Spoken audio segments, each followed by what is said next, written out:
안녕하세요. 오늘은 현대 기독교 윤리학에서 가장 도전적이고 급진적인 목소리 중 하나인 스탠리 하우어스의 사상, 그 중에서도 그의 핵심 개념인 하나님의 나그네 된 백성에 대해 이야기해 보려 합니다.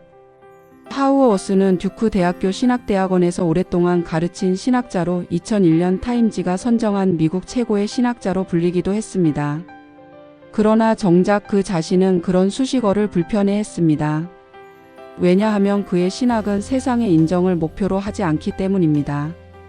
하우어스는 미국 기독교가 오랫동안 당연하게 여겨온 한 가지 전제에 정면으로 도전합니다. 그것은 바로 교회가 미국 사회와 문화와 손을 잡고 더 나은 세상을 함께 만들어가야 한다는 생각입니다.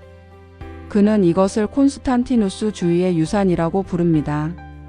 4세기의 로마 황제 콘스탄티누스가 기독교를 국교로 인정한 순간부터 교회는 권력과 결탁하고 세상의 문법으로 스스로를 번역하기 시작했다는 것입니다. 그 결과 교회는 사회를 유지하는 도구가 되었고 복음은 문화적 가치를 정당화하는 언어로 전락했습니다. 하우어스가 보기에 이것이 오늘날 서구 기독교가 처한 위기의 근원입니다. 그리고 이 문제는 단순히 미국만의 이야기가 아닙니다. 교회가 사회적 영향력을 유지하기 위해 세상의 언어를 빌려 쓰는 순간 그 교회는 이미 자신의 정체성을 타협하기 시작한 것입니다. 그렇다면 교회는 무엇이어야 하는가? 하우어스는 교회가 세상 속에서 하나의 독특한 공동체, 즉 대한사회가 되어야 한다고 말합니다. 교회는 세상을 더 좋게 바꾸기 위한 전략적 기관이 아니라 그 자체로 하나의 다른 방식의 삶을 살아내는 공동체여야 한다는 것입니다. 여기서 그의 핵심 은유가 등장합니다. 바로 나그네와 거류민입니다. 베드로 전서의 언어를 빌려온 이 표현은 그리스도인이란 이 세상에 완전히 속하지 않는 사람들, 자신의 궁극적인 충성을 민족이나 국가가 아니라 하나님 나라에 두는 사람들임을 뜻합니다. 나그네는 머무는 곳의 규칙을 무시하지 않지만 그 규칙이 자신의 정체성을 정의하도록 내버려 두지도 않습니다. 이 개념을 제대로 이해하려면 하우어스가 윤리를 어떻게 바라보는지를 알아야 합니다. 그는 의무론이나 공리주의처럼 보편적 원칙에서 출발하는 윤리학을 거부합니다. 대신 그가 선택한 것은 덕 윤리학, 그 중에서도 알레스데어 맥킨타이어의 영향을 받은 서사 윤리학입니다. 그에게 윤리란 추상적인 원칙의 적용이 아니라 특정한 이야기 안에서 형성되는 인격과 덕목의 문제입니다. 그리고 그리스도인에게 그 이야기는 바로 이스라엘과 예수 그리스도의 이야기입니다. 우리는 그 이야기를 통해 세상을 다르게 보는 눈을 얻고 다르게 살아가는 힘을 얻습니다. 따라서 교회의 첫 번째 과제는 정치 참여나 사회 개혁이 아니라 바로 이 이야기를 충실하게 살아내는 것입니다. 어떤 이야기를 살고 있느냐가 곧 우리가 어떤 사람인지를 결정한다는 것, 이것이 하우어스 윤리학의 출발점입니다.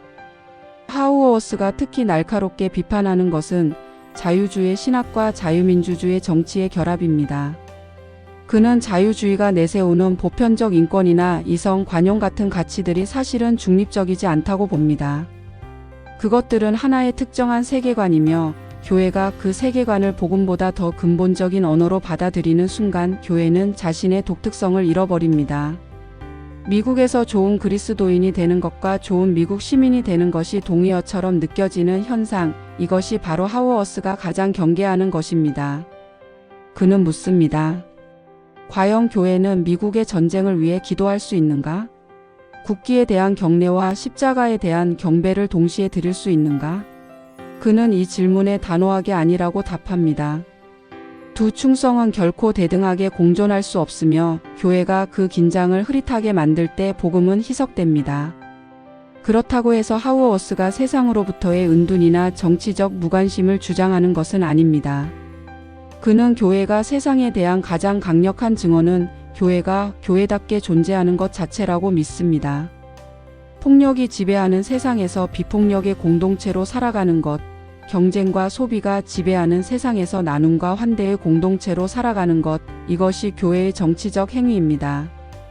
교회는 세상에게 너희도 이렇게 살 수 있다고 설득하려는 것이 아니라 이런 삶이 가능하다는 것을 몸으로 보여주는 공동체입니다. 그 의미에서 하우어스에게 교회론과 윤리학은 분리될 수 없습니다. 교회 자체가 윤리적 행위자이며 교회의 존재 방식 자체가 복음의 내용입니다. 예배, 세례, 성찬, 용서, 환대 이 모든 교회의 실천들이 단순한 종교 의례가 아니라 세상과 전혀 다른 방식으로 살아가겠다는 정치적 선언인 것입니다. 오늘날 이 메시지는 우리에게 무엇을 말하고 있을까요? 한국 교회도 마찬가지입니다. 성장과 영향력, 사회적 인정에 목말라 하면서 어느 순간 세상의 문법으로 스스로를 설명하고 정당화하는 데 익숙해지지 않았나 돌아보게 됩니다. 대형 교회의 화려한 건물과 미디어 영향력, 정치권과의 연대, 이런 것들이 과연 복음의 증거인지 아니면 콘스탄티누스주의의 한국적 반복인지 물어야 합니다. 하우어워스는 우리에게 묻습니다. 교회가 세상에서 인정받고 영향력을 갖는 것이 정말 목표여야 하는가? 아니면 세상이 이해하지 못하더라도 심지어 거부하더라도 우리에게 주어진 이야기를 충실하게 살아내는 것이 교회의 부르심인가? 나그네는 이 땅에서 환영받지 못할 수 있습니다. 그러나 나그네는 자신이 어디에서 왔고 어디로 가는지 알고 있습니다. 하우어워스가 그려내는 교회는 바로 그런 공동체입니다. 낯선 땅에서 살아가지만 자신의 정체성을 잃지 않고 그 정체성 자체로 세상에 빛을 던지는 공동체. 어쩌면 지금 이 시대 이것이 우리가 가장 진지하게 들어야 할 부르심일지도 모릅니다. 이 영상이 도움이 되셨다면 구독과 좋아요 부탁드릴게요. 감사합니다.